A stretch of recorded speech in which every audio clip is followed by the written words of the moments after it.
Hello and welcome back to my vlog. Ngayong araw na to, isi-share ko naman sa inyo ang version ko na chocolate chip banana muffins. Napakadali lang nitong gawin, kaya nga tinawag na quick breads ang ating muffins. At hindi rin naman karamihan yung mga ingredients na gagamitin natin. Medyo marami lang. Napaka-bilis lang nito. So, simulan na natin. Unahin natin mag-mash na muna tayo ng lakatan na saging. Pwedeng-pwede yung super tight. Kapag ka-large yung gamit nyo, 2 pieces lang. Pwede nyo rin namang dagdagan. Wala namang problema yan. Akin ay medium. 4 na peraso. Imamash lang natin to. Pwede nyo ring lagyan ng buo-buo.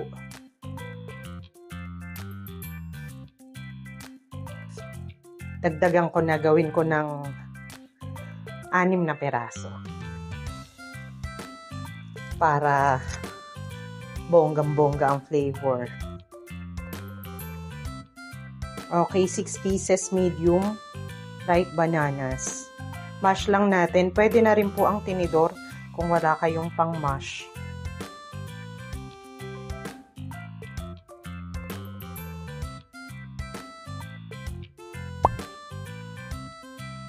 Then, iset aside na po muna natin ang ating mashed bananas. Mag-sift na tayo ng ating dry ingredients.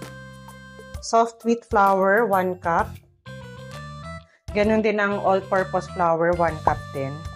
Pwedeng all-purpose flour na rin. O kaya, kung ayaw nyo masyadong makonsensya, pwede kayong gumamit ng 1 cup ng all-purpose flour, then wheat flour.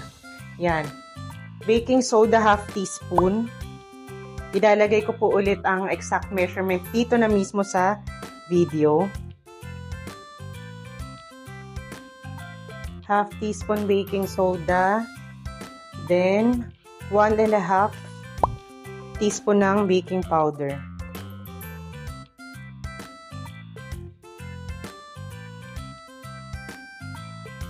Sift lang natin. Hindi ko na isi-sift yung nutmeg kasi medyo malalaki yung hibla.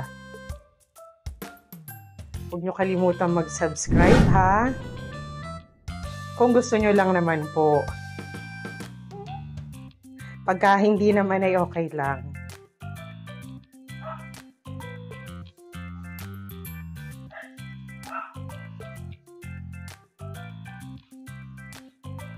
Okay. Pwede nyo rin po itong lagyan ng allspice, half teaspoon. Dagdag flavor. Ang nutmeg, half teaspoon lang din para ma-enhance ang flavor. Lasang cafe.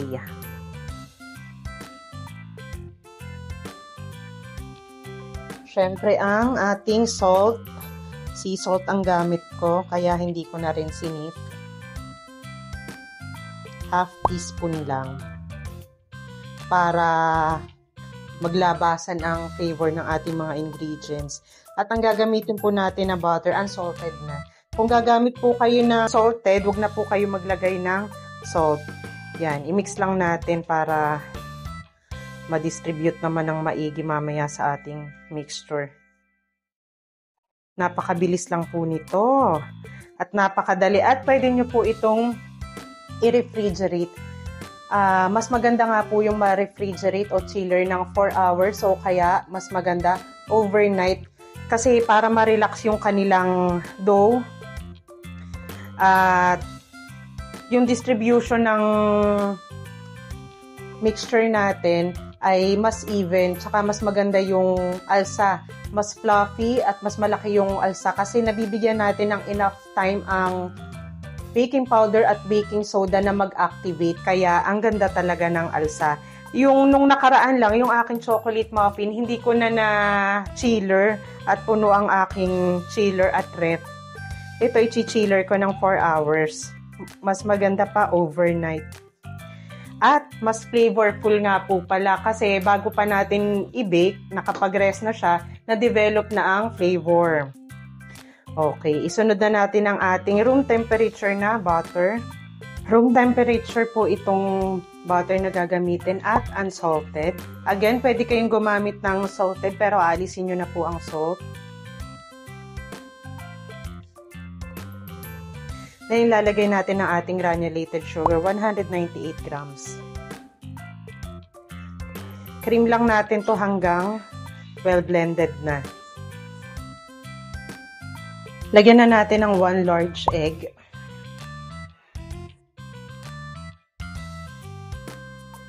And then, 1 teaspoon ng vanilla bean paste. Pwedeng wala na.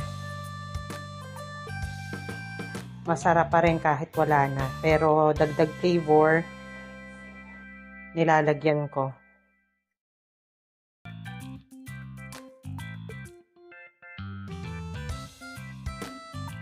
Then, paghaluin lang natin ang ating dry ingredients at itong ating mixture.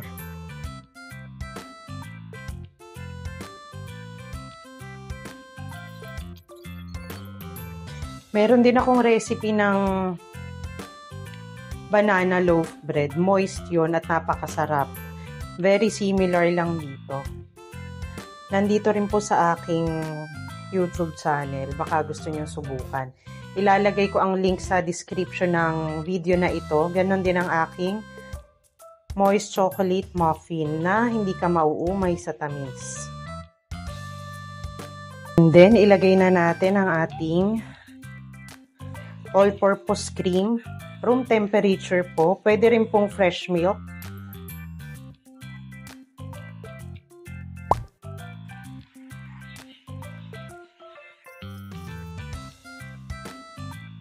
Sama ko na nga rin ang ating mashed bananas. Para isang haluan na lang.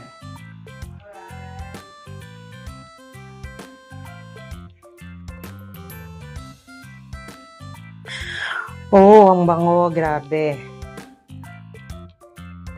Hindi ko na natimbang yung saging. Kayo nang bahala dyan. Pag well blended na, ilagay na natin ang ating chocolate droplets or chocolate chips. At lalagyan ko rin ng walnuts. Roasted po ito. Mahalaga na roasted para walang aftertaste. Then, i-fold lang natin. Huwag po tayo mag-o-overmix.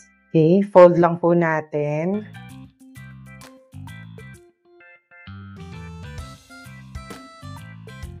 Huwag nyo kalimutang mag-subscribe at mag-hit ng bell button para ma-update po agad kayo kapag may bago na ulit akong post na recipe video.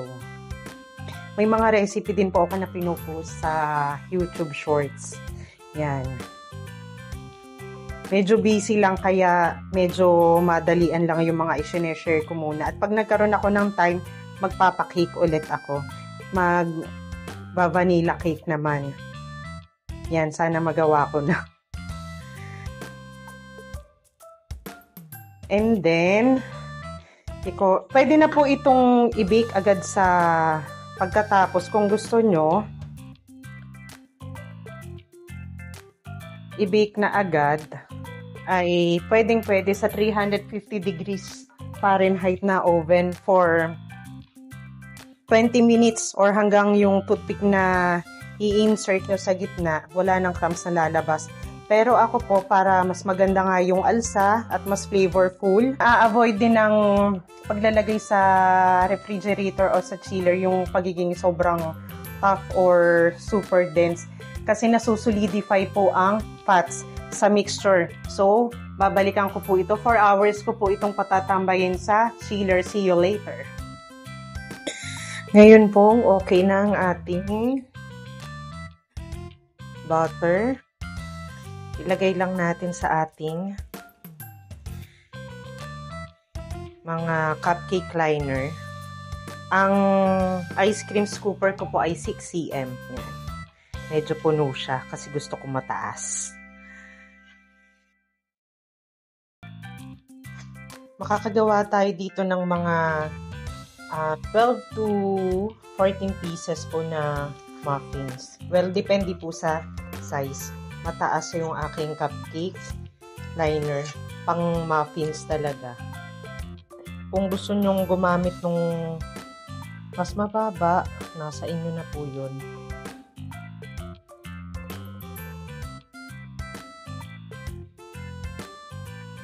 Okay, kulang. May ano nga to. Of course.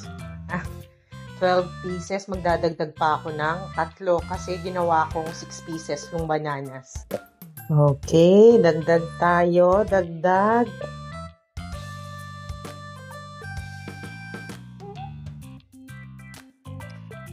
Nag-preheat na nga po pala ako ng oven ng 350 degrees Fahrenheit.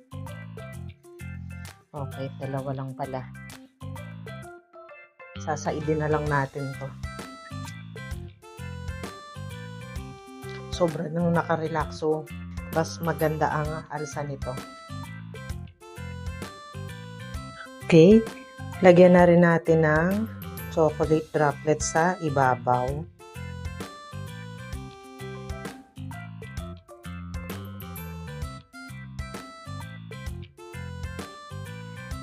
Bigyan natin ng konting tap lang bago i-bake.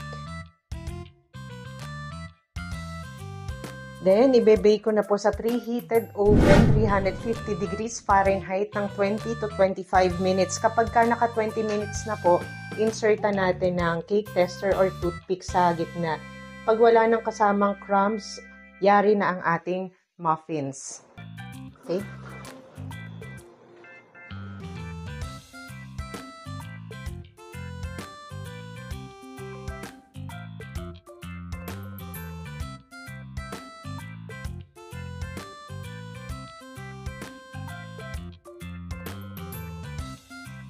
Masarap na partner ito ng black coffee. Okay, tikman na natin. Sigurado ako na hindi ito sobrang tamis. Yan. Kung mahilig ka sa hindi sobra sa asukal, para dito ka sa channel na to. Kaya mag-subscribe ka na.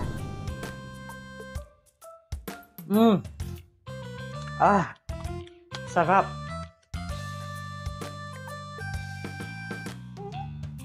Ang sarap.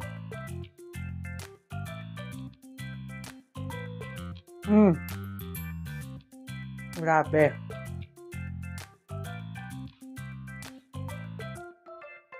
Salamat po sa panonood. Sa uulitin.